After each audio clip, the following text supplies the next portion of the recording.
Assalamualaikum warahmatullahi wabarakatuh. Untuk kesempatan kali ini kita akan membahas tentang macam-macam mandi. Macam-macam mandi. Mandi dibagi menjadi dua. Yang pertama adalah mandi besar atau mandi wajib. Yang kedua adalah mandi sunnah. Mandi besar adalah meratakan atau mengalirkan air ke seluruh tubuh dengan niat dan cara-cara tertentu menurut agama Islam. Sedangkan mandi sunnah adalah mandi yang dianjurkan. Yang dimaksudkan dengan mandi yang dianjurkan di sini adalah mandi yang mana jika dilaksanakan akan mendapatkan pahala dan jika ditinggalkan tidak menghalangi seseorang untuk beribadah. Hal-hal yang menyebabkan mandi besar yang pertama adalah keluarnya air sperma atau air mani baik disengaja atau tidak. Untuk air sperma di sini mempunyai ciri berwarna putih kental, agak kekuning-kuningan ya. Keluar dari alat kemaluan laki-laki. Bagi kaum perempuan keluarnya seiringan dengan puncaknya syahwat seseorang. Nah, tadi diterangkan bahwasanya air mani itu keluar dengan disengaja dan dengan tidak disengaja. Nah, contoh air mani yang keluar dengan tidak disengaja adalah ketika kamu jalan-jalan ya, di situ tanpa kamu sadari kamu menemui seorang cewek yang cantik sehingga kamu terpesona dan di situ kamu seakan-akan mengeluarkan cairan seperti kencing tapi tidak kencing dan di situ pun tidak ada bau pesingnya, maka itulah yang dikatakan sperma. Jika kalian mengalami seperti itu, maka kalian wajib mandi besar atau mandi jinabat. Dan sebaliknya, seandainya ada seorang perempuan jalan-jalan kemudian dia ketemu cowok yang cakep ya, dia mengeluarkan hal yang sama, maka dia pun berkewajiban untuk melakukan mandi besar atau mandi jinabah. Contoh yang lain adalah mimpi basah. Ketika kamu di malam hari bermimpi dan paginya kamu terbangun, celana dalamnya sudah basah dan di situ ada cairan yang seperti cirinya di atas tadi, maka kalian berkewajiban untuk melakukan mandi besar atau mandi jinabah. Hal-hal yang menyebabkan mandi yang kedua adalah haid atau menstruasi. Haid itu ada apa? Haid itu adalah darah yang keluar dari kemaluan seorang wanita dalam keadaan sehat ya. Bukan karena sakit dan bukan karena melahirkan dan bukan karena pecahnya selaput darah. Itulah adalah darah haid. Dan darah haid umumnya keluar setelah seorang perempuan berumur 9 tahun. Sehingga seandainya ada darah yang keluar pada si perempuan yang belum berumur 9 tahun, maka perlu dikonsultasikan ke dokter apakah itu masuk kategori penyakit ataupun tidak. Untuk darah haid itu kemungkinan akan terus keluar berdasarkan siklusnya sehingga seorang perempuan itu memasuki masa menopause ya, yakni dia berusia 45 sampai 55 tahun kalau menurut ilmu medis, tapi kalau menurut ilmu agama sekitar 62 tahun. Sifat-sifat daripada darah haid ya, di sini darah haid itu mempunyai sifat warna darahnya kehitam-hitaman ya, merah kehitam-hitaman, agak berbau amis atau arus dan sangat kuat jika terkena sinar matahari ya.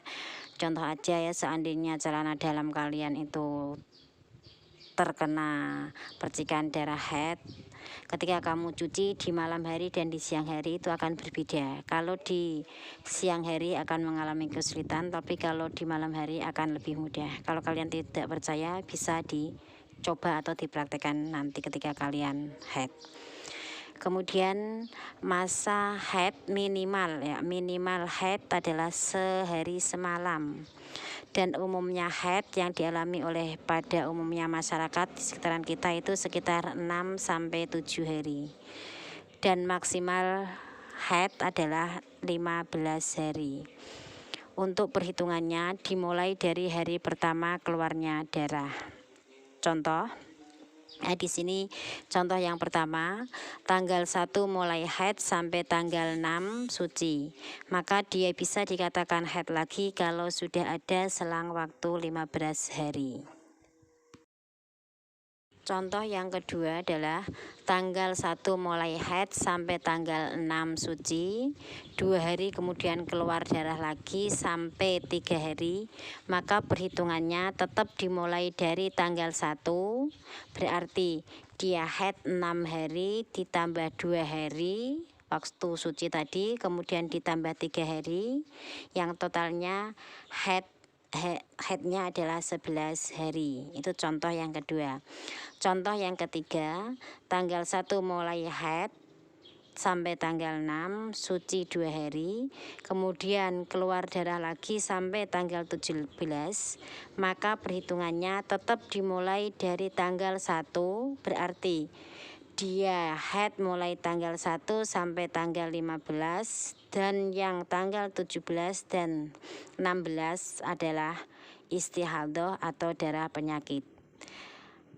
Karena itu untuk tanggal 16 dan tanggal 17 maka kalian tetap berkewajiban melaksanakan sholat. Hal-hal yang mewajibkan mandi besar yang ketiga adalah nifas. Nifas itu apa? Nifas itu adalah darah yang keluar dari rahim seorang wanita setelah melahirkan. Batas minimal darah nifas adalah 1 tetes, dan ini pun hanya dialami oleh seorang saja. Siapa itu? Dia adalah putri Rasulullah SAW yang bernama Siti Fatimah. Nah, untuk nifas ini pada umumnya keluar selama 40 hari. Ya.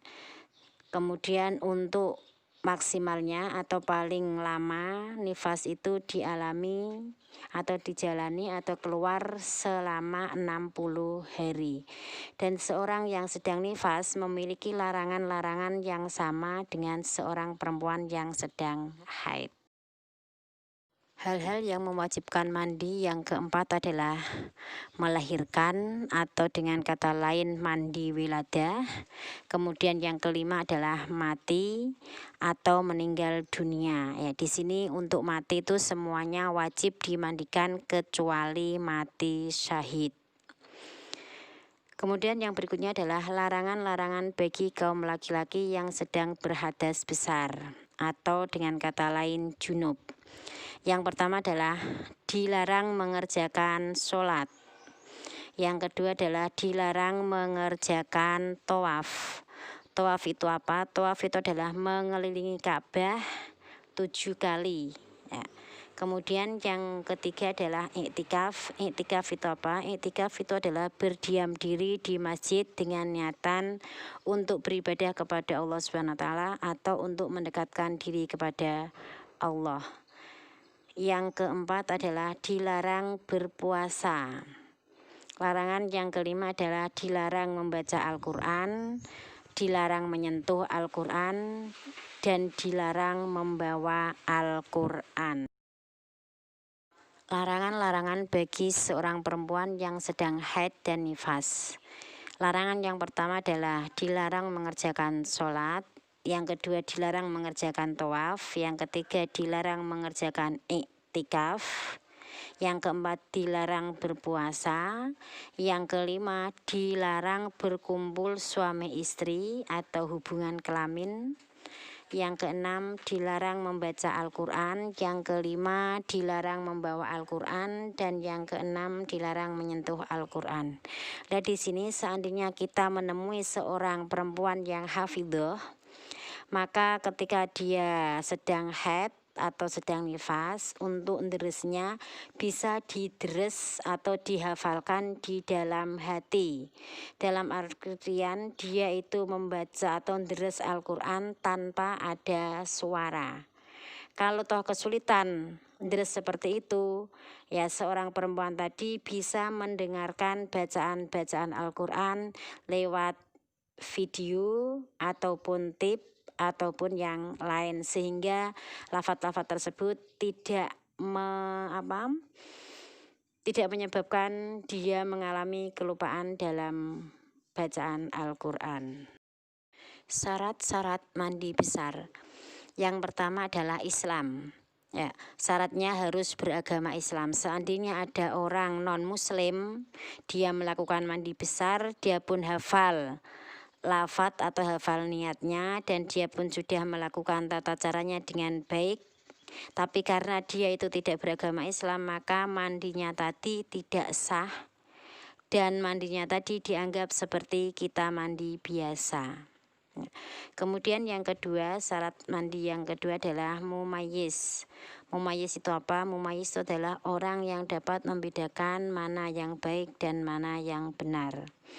Kemudian yang ketiga, menggunakan air suci yang mensucikan atau air mutlak, yang mana untuk pembahasan air mutlak sudah kita bahas di minggu-minggu yang lalu.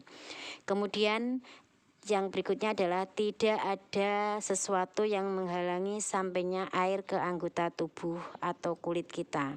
Seandainya anggota tubuh kita itu terkena cat atau minyak atau getah ataupun salep, maka perlu dibersihkan terlebih dahulu sehingga anggota tubuh tadi tidak ada sesuatu yang menghalanginya nyampainya air ke anggota tubuh ya. Kalau terkena cat ya paling tidak catnya harus dibersihkan sampai kelihatan pori-porinya. Begitu juga ya seandainya kita kena getah pas waktu ngupas nangka ya, karena nangka adalah salah satu buah yang banyak getahnya. Kemudian kita mau sholat, maka getah yang terdapat di anggota tubuh kita tadi harus dibersihkan terlebih dahulu. Rukun-rukun mandi. Yang pertama adalah niat. Contohnya nawaitu husla liraf'il hadasil akbari minal haidi fardul lillahi ta'ala. Itu seandainya kita niat mandi besar karena haid. Kemudian niat mandi besar karena nifas, ya, nawaitul husla liraf'il hadasil akbari minan nifasi fardul lillahi ta'ala. Contoh niat ketika kita mau mandi besar karena hadas besar atau karena junub. Nawaitul husla liraf'il hadasil akbari minal junubi fardhol lillahi ta'ala. Kemudian setelah itu menghilangkan najis yang ada pada badan kita. Kemudian yang ketiga, rukun yang ketiga adalah membasuh atau meratakan air dari ujung rambut sampai ujung kaki. Dalam artian kita meratakan air ke seluruh tubuh tanpa terkecuali. Sunnah mandi. Yang pertama, sunnah mandi yang pertama adalah berwudu sebelum mandi. Ya, di sini wudunya itu bukan karena menghilangkan hadas kecil, tapi karena mau melakukan mandi jinabah. Kemudian membaca Bismillahirrahmanirrahim dan niat untuk melakukan mandi besar bersamaan dengan menyiramkan air ke seluruh tubuh. Yang ketiga adalah menggosok-gosok seluruh badan dengan tangan. Yang keempat adalah mendahulukan bagian kanan daripada bagian kiri. Kemudian yang kelima adalah membersihkan sela-sela kedua jari tangan, kaki, ketiak, pusar, dan kedua lutut. Ya, di bagian bawah lutut itu biasanya sulit dijangkau air, maka itu perlu kita gosok-gosok biar semua air bisa meresap ke tubuh atau ke kulit kita. Yang keenam adalah mualat. Mualat itu apa? Adalah sambung menyambung dalam membasuh badan. Dalam artian ketika kita membasuh badan kita itu jangan sampai bagian dari badan kita itu ada yang sudah kering. Ya, itulah yang dimaksudkan dengan sambung menyambung atau mualat. Yang ketujuh adalah menyegerakan mandi jika haid dan nifas selesai. Nah, untuk mengetahui kita sudah selesai haid atau nifas, paling tidak kita mengambil kapas ya yang warna putih, kemudian kita tempelkan ke jalan keluarnya haid tadi sama jalan keluarnya nifas tadi. Apakah jalan tadi sudah betul-betul bersih seperti kapas yang pada mulanya atau tidak? Kalau kapas tadi kok ada warnanya coklat atau ada warnanya kuning kecoklat-coklatan, maka dia dianggap belum suci. Mandi sunnah. Mandi sunnah yang pertama adalah mandi ketika akan melaksanakan sholat Jumat. Untuk waktunya adalah mulai fajar sampai menjelangnya waktu sholat Jumat. Kemudian mandi sunnah yang berikutnya adalah mandi untuk melaksanakan sholat hari raya, baik hari raya Idul Fitri ataupun hari raya Idul Adha. Untuk waktunya mulai pertengahan malam sampai waktu sholat hari raya dimulai. Kemudian yang berikutnya, mandi sunnah yang berikutnya adalah mandi orang yang sembuh dari penyakit gila. Seandainya ada orang yang gila kemudian sembuh, maka dia disunahkan untuk melakukan mandi. Sunnah yang berikutnya adalah mandi sehabis memandikan mayit. Seandainya ada orang yang habis memandikan mayit, maka dia disunahkan untuk mandi juga. Kemudian yang berikutnya adalah mandi tatkala hendak mengerjakan ihram haji, baik ihram haji ataupun ihram umroh. Mandi sunnah yang berikutnya adalah mandi ketika baru masuk Islam. Seandainya ada orang non-muslim atau ada orang kafir atau ada orang Kristen masuk Islam, maka dia disunahkan untuk melakukan mandi. Mandi yang berikutnya, mandi sunnah yang berikutnya adalah mandi ketika hendak wukuf di Arafah pada tanggal 9 Dzulhijjah. Kemudian mandi sunnah yang berikutnya adalah mandi ketika masuk kota Mekah bagi mereka yang hendak melakukan haji ataupun umroh. Mandi sunnah yang berikutnya adalah mandi ketika hendak mengerjakan tawaf. Kemudian yang berikutnya adalah mandi ketika hendak melempar jumroh. Itulah tadi beberapa atau macam-macam mandi. Kemudian ya, yang terakhir adalah mandi sunnah, yang mana mandi sunnah itu adalah mandi yang dianjurkan untuk dilakukan. Ya, mandi yang dianjurkan di sini adalah mandi yang manakala kita lakukan akan mendapatkan pahala, dan apabila kita tinggalkan pun tidak apa-apa, tapi lebih baik dikerjakan daripada ditinggalkan. Demikianlah keterangan tentang macam-macam mandi. Sampai di sini dulu, mudah-mudahan bermanfaat. Wabillahi taufiq wal hidayah. Wassalamualaikum warahmatullahi wabarakatuh.